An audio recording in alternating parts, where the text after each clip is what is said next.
लिया हिता जो असे जागता धन्य माता पिता तयाची कुळी कन्या पुत्र होती जी सात्विक तयाचा हरिख वाटे देवा गीता भागवत करीती श्रवण गीता भागवत करीती श्रवण अखंड चिंतन विठोबाचे कुळी कन्या पुत्र होती जी सात्विक तयाचा हरिख वाटे देवा तुका म्हणे मज घडो त्यांची सेवा तरी माझ्या दैवा पार नाही कुळी कन्या पुत्र होती जी सात्विक तयाचा हरिख वाटे देवा विठाला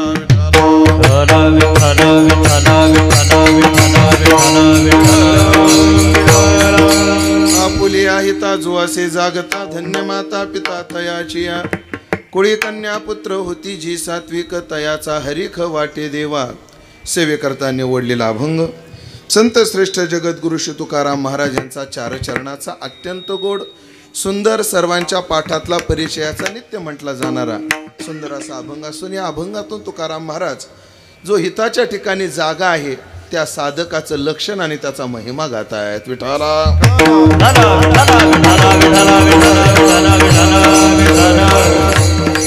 पावन दत्त प्रभूच्या पावन दरबारामध्ये उपस्थित सर्व भाविक सज्जन वैष्णव गुणीजन महाराज मंडळी यांच्या पावन उपस्थितीमध्ये आपल्या वात्सल्य वारकरी शिक्षण संस्था याच्या पावन भूमीमध्ये आदरणीय हरिभक्तपरायण आमचे राहुलजी महाराज डुंबरे यांनी स्थापन केलेली ही संस्था आणि संप्रदायाच्या प्रचार प्रसाराचं चालू केलेलं कार्य त्याचे भक्ती केंद्र या पावन केंद्रामध्ये पूज्य महाराजींनी उन्हाळी शिबिर लहान मुलांना संस्कार लाभावे या दृष्टिकोनातून बाल संस्कार शिबिराचं आयोजन केलं आणि त्या संस्कार शिबिराच्या समारोपामध्ये हा पंचदिवसीय भक्ती उत्सवाचं जे आयोजन त्यातील द्वितीय दिवसाची चिंतन सेवा माझ्या वाट्याला महाराजीने दिलेली आहे तरी ज्ञानोबाऱ्या तुकोबाऱ्या जशी बुद्धी देतील तसं मी अभंगाचं चिंतन करण्याचा प्रयत्न करणार आहे ही चिंतन सेवा पूर्णत्वाकडे जात असताना महाराष्ट्रातील दिग्गज गायक वादक कीर्तनकार प्रवचनकार परिसरातील सुंदर वेचक श्रोते जाणकार भाविक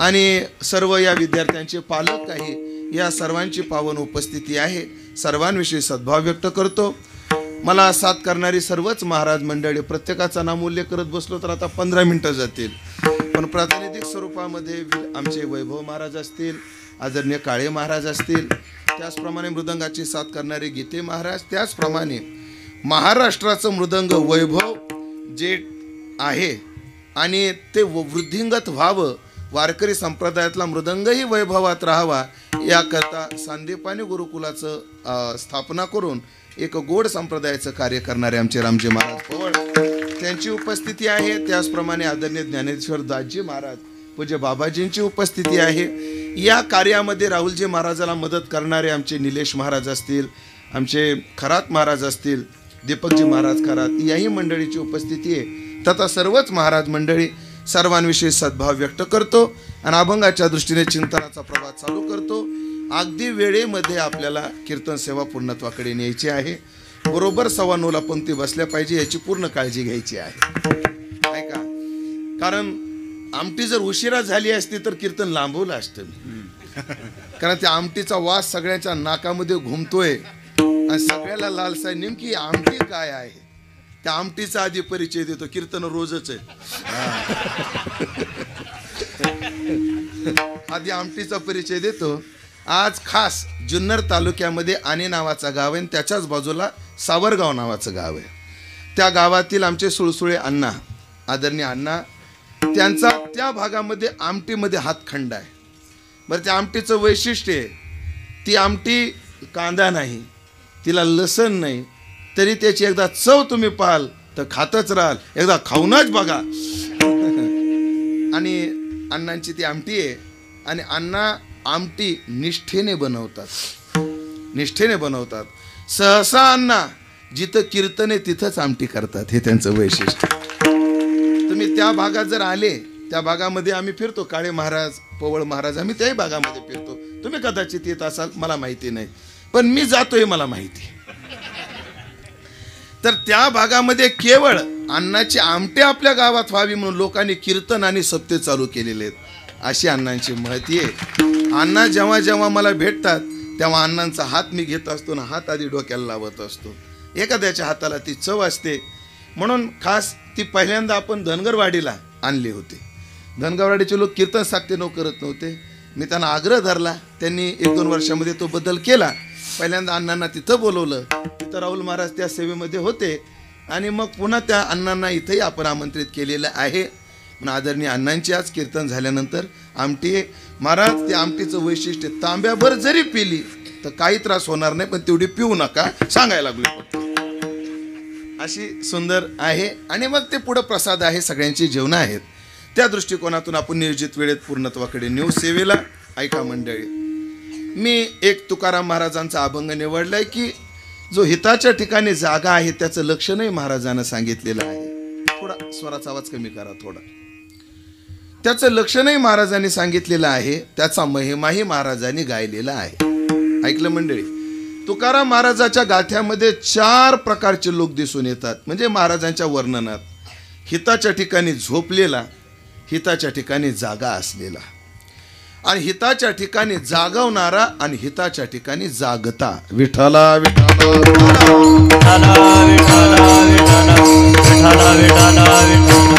हे 4 प्रकार आहेत. एक वर्ग जगात असा आहे त्याला हिताच्या बाबतीत काहीच विचार नाही, त्याचा विचार गाथ्यात तो मी करणार आहे. एक वर्ग असा आहे तो हिताच्या ठिकाणी पूर्ण जागा झालेला आहे पण स्वतःच्या महिमेमध्ये रमतो. दुसरा वर्ग आहे, तिसरा वर्ग आहे हिताच्या ठिकाणी जागता आहे, अजून जागलेला नाही. हो, आपुलिया हिता असे जो जागता. हो म्हणजे का हो, आपल्याकडे म्हणतात पाऊस पडला का तुमच्या इकडे? नाही हो. 20 जून आली तरी अजून मान्सून सांगितलं होतं 8ला येईल, 9ला येईल, मिरग निघून गेला, पुढचं नक्षत्र यायची वेळ झाली, पण पाऊस काय अजून पडला नाही. पण तुमच्याकडे कसं आहे? काय नाही, आमच्याकडे परवा एक सडाका चांगला झाला आणि पडती भावना झाली म्हणतात आमच्याकडे. अण्णा काय शब्द आहे? पडती भावना म्हणजे पडल अशी शाश्वती. तसं झोपलेला नाही, जागलेला नाही, जागल अशी शाश्वती, असा जागता. असा एक वर्ग आहे. आणि चौथा एक वर्ग आहे जो जगाला जागवतो. तुकाराम महाराजाला पहिल्या दोघांबद्दल विशेष आदर दिसून येत नाही, प्रमाणानं सिद्ध करतो. पण जो जागता आहे आणि जो जागवतो त्याबद्दल तुकाराम महाराजांना विशेष आदर आहे. आधी एक पाहू, हिताच्या ठिकाणी कोण झोपलेला आहे. ऐका, हिताच्या ठिकाणी आमका व्यक्ती झोपलेला आहे, जागताय, जागवतोय, जागलाय, हे काय कपाळावर लिहिलेलं नाहीये. पण शास्त्रामध्ये कार्यानुमेय असा एक शब्द आहे. त्यांच्या व्यवहारावरून कळतं की हा झोपलेला आहे का, जागा आहे का, जागताय का, जागवतोय. पहिला वर्ग पहा, हिताच्या ठिकाणी झोपलेला, त्यांना काहीच हिताचं पडलेलं नाही. यांचं लक्षण काय? तुकाराम महाराजांनी लय गोड सांगितलं. नाही ऐकिले हे गाईले गीत, धरली लाज सांडिले हित, नावडे पुराण बैसले संत, गेली बहुत पर्यंत. ऐका, सांडिले हित या शब्दाला अधोरेखित करा. ज्यांनी हिताला सांडून टाकलंय, फेकून दिलंय, हितापासून लांब गेलेला वर्ग आहे. काय कसा ओळखायचा? जो नाही ऐकिले गायले गीत, जो गीत ऐकतही नाही आणि गीत गातही नाही. कोणतं? मुन्नी बदनाम होई, हे गीत नाही. हो ऐकलं का? मला आता तो गीतेच्या महिमेतला एक श्लोक आहे, गीतम एकम देवकी पुत्र गीत. जगात गीत एकच आहे जे देवकीच्या पुत्रानं गायलं ते. भगवताम गीयते इति भगवत गीता, जी भगवंतानं गायली ती. महाराज गाणं त्यालाच म्हणावं ज्याच्यामध्ये देवाला गायलंय ते. म्हणून नाही ऐकेले गायले गीत हे ग्राम्य गीत तुकाराम महाराजाला अभिप्रेत नाहीत. म्हणजे गीत कोणते? ज्याच्यामध्ये आता गाऊ तुझ ओविया मंगळी, ज्या गाण्याचा विषय देव संत शास्त्र आहे, गायली पुराणी तुका म्हणे वेदवाणी, हे जे आहे हे गाणं. नाही ऐकिले, नाही गायले गीत, जो गीत गात नाही, देवाचं कधी गीत ऐकत नाही, ओळखून जावं यानं हित सांडलेलं आहे. नाही ऐकिले गायले गीत, धरली लाज. म्हणे का गात नाही का ऐकत नाही? म्हणे लाज धरतो, त्याला लाज वाटते. याची कशाची? कीर्तनात बसण्याची, भजन करण्याची. त्याला काय वाटते? लाज वाटते. लाज. इतका लाजतो तो त्याचं टेटस सांभाळतो महाराज. एखाद्या प्रतिष्ठित व्यक्ती कीर्तनात आले तो का त्यांच्या तोंडाकडे पाहायचं. कीर्तनात असे बसतात कस काय त्यांचा थोबाड स्टार्च करून प्रेस केलेले, घडी सुद्धा हलू देत नाहीत. मनातून वाटतं खळखळून हसावं, फक्त एवढं करतात. एवढंच. त्यांना म्हणा ना विठ्ठल विठ्ठल अशी करतात. टाळी वाजवा, ते अशी वाजवतात. पार त्या टाळीमध्ये जरी मुंडकं गुतवलं तर टाळीचा आवाज येत नाही. हो, पण तो जेव्हा घरी जातो, तुकाराम महाराजाचं प्रमाण आहे याला, तो जेव्हा घरी जातो आणि पुढून नातू येतो, नातू ए रे मा बाबड्या, ए रे मा छबड्या, नाही का बुटाडा हाणला पाहिजे. लाज तेवढी नारायणी वाकडी वाणी पोरापे, महाराज म्हणतात. लाज तेवढी नारायणी आणि वाकडी वाणी पोरापे. इथं पाया पडत नाही साधू संतांच्या, तिथं पोरा करता नातवा करता गाढ होतो. घोडा होतो पण तसा गाढ होतो. तात्पर्य असा वर्ग धरिली लाज, परिणाम सांडिले हित. नावडे पुराण बैसले संत, कधी पुराणाची कथा ऐकायला सवड काढत नाही, कधी पुराण श्रवण करत नाही. नावडे पुराण बैसले संत आणि केली बहुत परनिंदा आणि कायम निंदेमध्ये रथ. असा गोड बोलतो काय भाऊ बरं चाललंय का. भाऊ जरा रोडवर जाऊ द्या, गेला बघा एकदाचा टिंब. त्याच्या तोंडात काही शब्द असतात. जो निंदेत रथ आहे, परमार्थाची लाज धरतो, गीत गात नाही, ऐकत नाही, पुराण श्रवण करत नाही, ओळखून जावं हा हिताच्या ठिकाणी झोपलेला आहे. अजून महाराजांचं नाटातलं प्रमाण आहे. असंग संग घडले अन्याय, बहुत अधर्म उपाय, नकडे हित करावे ते काय. नको त्या मूर्खाच्या संगतीत राहतो, ओळखून जावं हा हिताच्या ठिकाणी झोपलेला वर्ग. जाऊ द्या, वाया वाढविता वाणी शेने लहान, मूर्खाबद्दल किती बोलावं, सोडून द्या. आता दुसरा वर्ग आहे, तो हिताच्या ठिकाणी परिपूर्ण जागा झालेला आहे. परिपूर्ण जागा झालेला आहे म्हणजे काय झाला, आत्मस्वरूपी चेईला जो ज्ञानोबर आहे म्हणतात. आता त्या स्वरूपाच्या ठिकाणी तो काय झाला, जागा झालेला आहे. जेने पाहाली पहाटे, ते वेळी भेदाची चोरडी फिटे. रिघती आत्मानुभव वाटे, पांथिक योगी लिंगदेह कमळाचा. पोटी वेचतया चितभ्रमराचा, बंदी मोक्ष जयाचा उदयला होय. अशा ज्या पहाटेचं वर्णन ज्ञानोबरायांनी मावळवीत विश्वाभासाच्या नमनामध्ये केले ना, हा पूर्ण जागा झालेला वर्ग. हा एक वर्ग आहे, तो हिताच्या ठिकाणी काय झालाय, जागा झालाय. आता तिसरा वर्ग आहे, तो हिताच्या ठिकाणी जागत आहे, ज्याचा आपल्याला आज विचार करायचा आहे. पण चौथा वर्ग आहे की जो हिताच्या ठिकाणी जागा होऊन समाजाला जागवतो. जगजोगी जगजोगी जागे जागे बोलते, जगजोगी जगजोगी जागे जागे बोलते. जागता जगदेव राखा काही भाव, राखा काही भाव.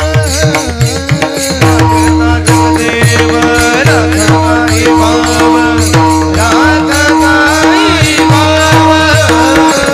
जागता जगदेव राखा काही भाव, राखा काही भाव.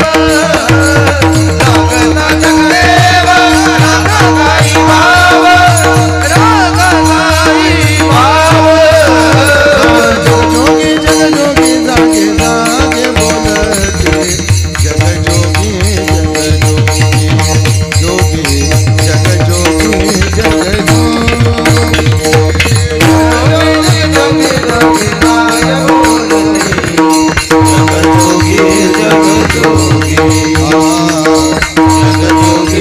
जगजोगी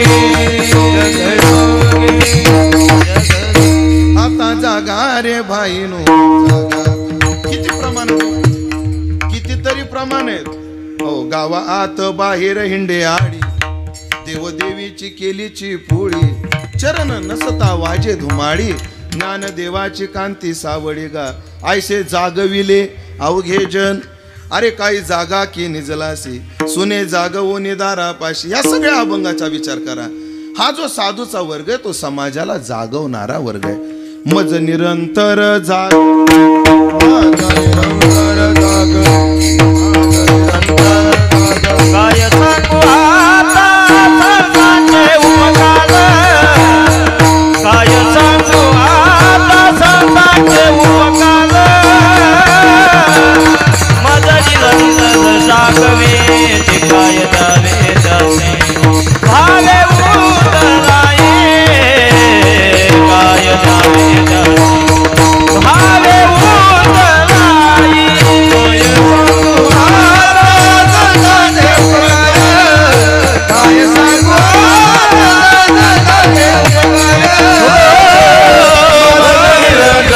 जागवे ते काय द्यावे त्याचे भावे उतराये, काय द्यावे त्याचे भावे उतराये.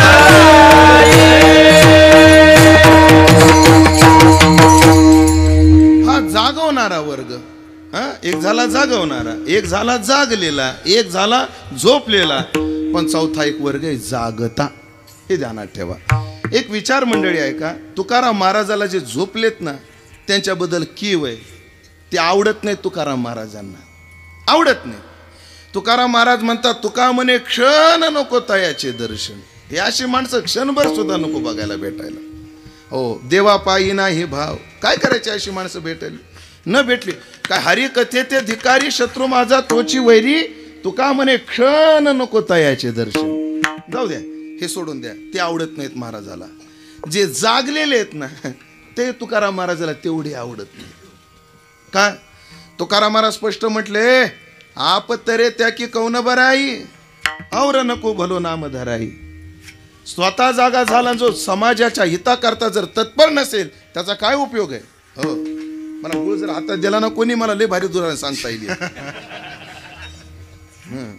आपलं कायमचंच उदाहरण रामभाऊ, तेच पुन्हा बस झालं आता. ऐका, तुमच्याकडे अप्पल पोटा शब्द आहे का, माहिती आहे तुम्हाला? अप्पल पोटा नाही, अप्पल पोटा माहित नाही, अप्पल पोटा साधा माहिती. आपल्याच पोटाची काळजी करणारा तसा जो जाग आहे ना, आणि जर समाजाकरता प्रयत्न करत नसेल, समाजाला जागवण्याचे प्रयत्न करत नसेल, तर तो अप्पल पोट आहे, अप्पल पोट आहे. त्याबद्दल तुकाराम महाराजाला एवढा आदर नाही. पण ऐकलं का, जो जागवतो ना त्यांच्याबद्दल तुकाराम महाराजाला किती आदर आहे. हाती धरोने पावविले घरा, त्याच्या उपकारा काय द्यावे. म्हणून ऐका मंडळी, ऐका, मी त्यांच्या संस्थेवर आलोय म्हणून बोलतोय असं काही नाही. आमचे डुंबरे महाराज याने 14 वर्ष गुरुजवळ राहून गुरुच्या सेवान शास्त्राचा अभ्यास केलाय. किती वर्ष? 14 वर्ष. पहिले 6 वर्ष शिर्डीला, नंतरचे 6 वर्ष आळंदीला, परत त्र्यंबकला 1 वर्ष, आणि पुन्हा काशीनाथ बाबा बरोबर पुन्हा 1 वर्ष. असं किती वर्ष? 14 वर्ष. 14 वर्ष त्यांनी पोट भरून घेतलं.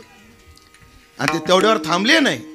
2 वर्षापासून हे साधं घडवायचं काम ते करतायत. म्हणून हाती धरून पाऊ विले करा, त्याच्या उपकारात काय द्यावे. तुम्हाला काय वाटते, लेकरं सांभाळणं एवढं सोपं? तुम्हाला बोलू का, 100 गुरं परवडली पण 5 पोरं परवडत नाही. हे सांभाळणाऱ्याला कमाले रे बाबा, कमाले कमाले कमाले. आता वाईट वाटून देऊ नका. आमच्याकडे येणारे पोरं कशी, आता हसून तुम्ही सिद्ध करून दाखवलं. कशाला मला लय बोलायला होता. घरी अभ्यास करत नाही, खेळत नाही, घेऊन जा. महाराज वैतागून सख्खी माय ज्या लेकराला कधी कधी अरे मुडदा बसू दे तुझा, चिडता का नाही तुम्ही सख्ख्या लेकराबद्दल पण? आणि मग मला सांगाय लेकरं सांभाळणं एवढं सोपं आहे का? फुकट सांभाळतेत काय? चला मी देतो पैसे, सांभाळा आमचे 10-5 तुम्ही. सोपं नाही महाराज. म्हणून 100 गुरं परवडतात पण 5 पोरं परवडत नाही. गुराला कसं बांधलं की जाग्या उभे राहतात, जे दिलं ते खाते आणि खाऊन गप बसते, पोरं बसत नाही. तो पण अशाही पोरांना खरं सांगू का, ह्या वारकरी शिक्षण संस्था म्हणजे काय आहे? ह्या वारकरी शिक्षण संस्था म्हणजे काय आहे? संस्कृत मध्ये सोन्याला भांगार शब्द म्हणतात. का? भांगाराचे अलंकार भांगार म्हणजे काय? सोनं. हो, ऐकलं का?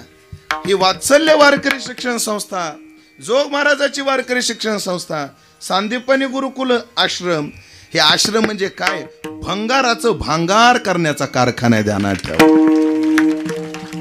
असू द्या, जसे असतील तसे, फक्त इथं पाठवा. एक सांगू, ही तुम्ही पोरं पाठवली. आता काही काही आईंचं ऊर भरून आला असेल, माझं पोरगं पांढरे कपडे घालतं, टोपी घालतं, टाळ घेऊन उभं आहे. मी मगाशी पाहत होतो, बाया लेकरांच्या गळ्यात टाळ देऊन फोटो काढत होत्या. आनंद आहे, तुम्ही चांगल्या माया आहेत.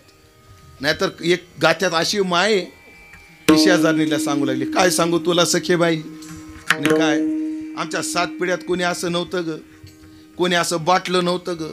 हे पोट्ट नादी लागलं त्या राम महाराजाच्या माळ घालून आलं ग. काय देवा, लागली चटण धरली वाट देवळाची. आमचे कुळी नव्हते ऐसे, हेच पिशे निवडले, आणि तेच पोरग मग तीच माय म्हणती. माय कसा आमचा बाळ्या बघा ना, गौतमी ताई आली की कसा नाचतो, कसा ठेका धरितो. पण तुम्ही भाग्यवान माया आहात, तुम्हाला अशा पांढऱ्या कपड्यात लेकरं दिसायला लागले, तुम्ही फोटो काढताय, बरं वाटतंय आम्हाला. पण तयाचा हरिक वाटे देवा, तर तुम्हाला वाटेल यात काही नवल नाही. असो, तात्पर्य एक आहे मंडळी, ही सगळी मुलं आहेत ना, सगळीच मोठी कलाकार होतील हा दावा नाही करता येत. मला सांगू का, कला कीर्तन हा प्रारब्धाचा विषय. स्वतःचे प्रयत्न पाहिजे, आणि त्याला प्रारब्धानं काय द्यावी लागते? साथ द्यावी लागते. महाराज, माझ्या वर्गात आम्ही 60 मुलं होतो. किती? आमच्या बॅचला महाराज किती? 60 जण. सध्या महाराष्ट्रात आम्ही 4-5 जण दिसतो. असं नसतं. जेवढं पेरलं तेवढं उगवत नसतं. जेवढा मोहर येतो तेवढे आंबे येत नसतात. आलेले सगळेच पक्वदशेला येत नसतात. पक्वदशेला आलेले सगळेच पिकत नसतात. प्रारब्ध असतं ज्याचं त्याचं. पण एक सांगू, तुम्ही इथे पाठवलेला प्रत्येक पोरगा कलाकार होईल आम्ही लिहून नाही देणार. प्रत्येक पोरगा गायक होईल आम्ही लिहून नाही देणार. प्रत्येक पोरगा कीर्तनकार होईल लिहून नाही देणार. पण तुम्हाला म्हातारपणी सांभाळील याची मात्र शाश्वती आम्ही नक्की देणार, नक्की देणार. पहा मंडळी, तुम्ही म्हणून एक संस्काराचं बीजावरोपण म्हणून आमच्या महाराजांनी डुमरे महाराजांनी आपण जेवणी जेवविलो का क्षेपकप्रमाणे पण चांगले. आता स्वतः जागून 14 वर्ष गुरुकुळ अभ्यास करून परत ह्या समाजाला जागवतायत. तुकाराम महाराजाला आशांबद्दलही मोठा आदर आहे. हाती धरून पावविले घरा, त्याच्या उपकारा काय द्यावे. जसा तुकाराम महाराजांना हिताच्या ठिकाणी झोपलेल्याबद्दल आदर नाही, जगद्गुरु तुकाराम महाराजाला हिताच्या ठिकाणी जो जागा आहे त्याच्याबद्दल तेवढा आदर नाही, पण तेवढी अवेलना सुद्धा नाही. तुकाराम महाराजाचे विशेष आदराचे वर्ग समाजाला जागवणारे, आणि 4था वर्ग आहे जो हिताच्या ठिकाणी जागता आहे, जो जिज्ञासू आहे. ह्याला जर प्रक्रियेमध्ये सांगायचं ठरलं, हिताच्या ठिकाणी पूर्ण झोपलेला विषय आणि पामर, हिताच्या ठिकाणी जागलेला मुक्त, हिताच्या ठिकाणी जागवणारा संत, आणि हिताच्या ठिकाणी जागता असणारा जिज्ञासू साधक. याच्याबद्दल नितांत आदर तुकाराम महाराजांना आहे. म्हणून त्याचा महिमा आणि त्याचं लक्षण तुकाराम महाराज आज सांगतात. त्याचा आधी महिमा गातात अभंगाच्या पहिल्या.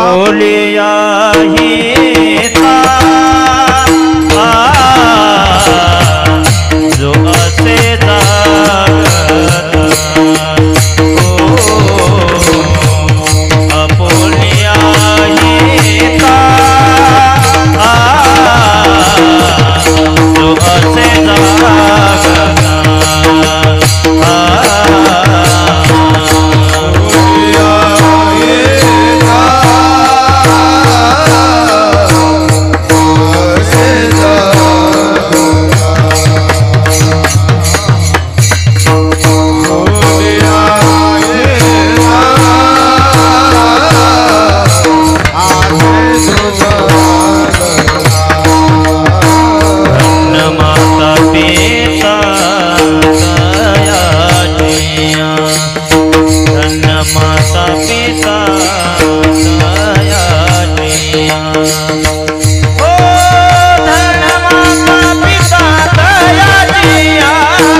बसल्या हिता जो असे जागता. अजून जागला नाही हा काय आहे? जागत आहे. जागत आहे म्हणजे काय? त्याला सत्पुरुषांच्या सहवासामध्ये, सत्शास्त्राच्या श्रवणामध्ये हिताचं स्वरूप कळालंय. हिता करता तत्पर आहे, पण हितापर्यंत पोहोचलेला नाही. असा जिज्ञासू हा जागत आहे. अहो ऐकलं का? अजून तो तिथपर्यंत गेलाही नाही, तरी त्याचा महिमा चालू झाला. नुसतं त्याने एवढं केलं की आपल्याला हिताच्या ठिकाणी जागायचंय असा संकल्प केला आणि साधनेला नुसता लागला, कामाला लागला, तरी त्याचा महिमा किती प्रकारानं महाराज गातात. धन्य माता पिता तयाचिया. त्याची माय पण धन्य आहे आणि त्याचा बाप पण धन्य. धन्य माता धन्य पिता. आधी माता घेतली, नंतर पिता घेतला. बऱ्याच वेळेला पिता पिताही असू शकतो. पिता पिता असू शकतो पण माता कधी पिता असत नाही. आधी माता. त्याचं कारण आहे मंडळी. तुम्हाला एक विचार सांगतो. बाबा हे बालसंस्कार शिबिर चालू झाले ना, हे आपल्या हिंदू संस्कृतीला लांछन आहे. ऐकताय ना? मी धाडसानं बोलतोय.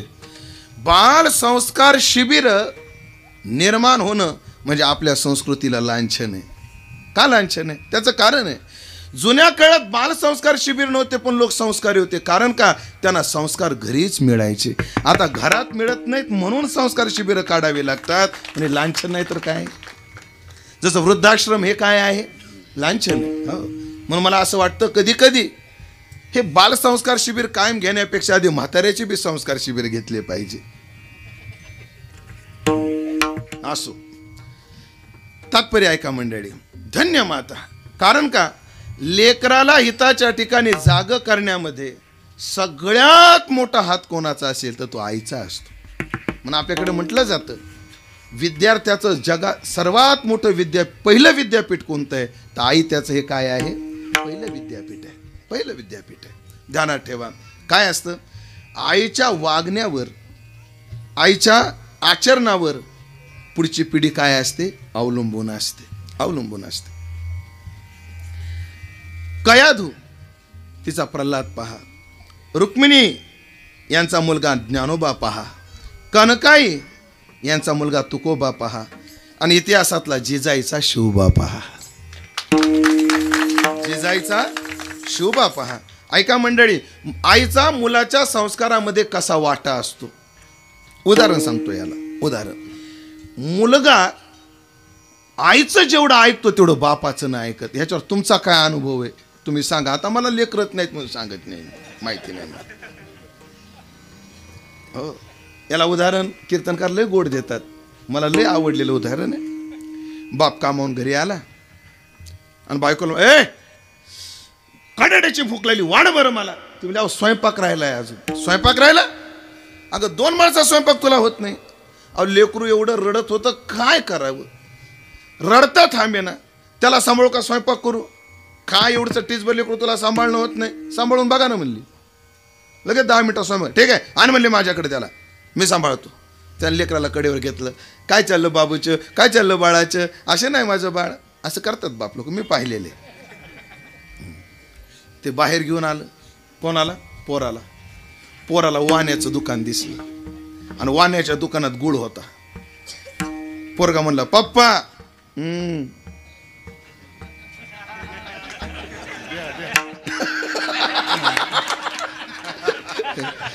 मग बारशाला आली होती वाटतं. असं मी तिथं सांगू लागलो, तुम्ही उगाच मनावर घेतलं. तसं मग म्हणायचं नव्हतं, मी तिथं सांगत होतो त्याला. पप्पा गुळ. लेकरानं गुळाकडे हात केला. दुकानदाराला म्हटला, ए बाबा देवर गुळाचा खडा. आता दुकानदार त्याने एक खडा घेतला आणि दिला. लेकराच्या हातात घेतला. लेकरू म्हणला, नाही मोठा. हे बाबा जरा अजून मोठा खडा दे. त्यानं अजून मोठा खडा दिला. मोठा. ते दुकानदार, द्या बा जरा मोठा खडा. ते म्हणे आता फुकट नाही, मोजून घ्यावा लागेल. चला द्या म्हणे 50-100 ग्राम काहीतरी आपल्या छटाक 2 छटाकचा खडा द्या. 100 ग्रामचा घेतला आणि त्याला पोराच्या हातात गुळाचा खडा. तो म्हणायचा मोठा. अरे तेवढं खाणार नाही बाळ्या तू, मोठा.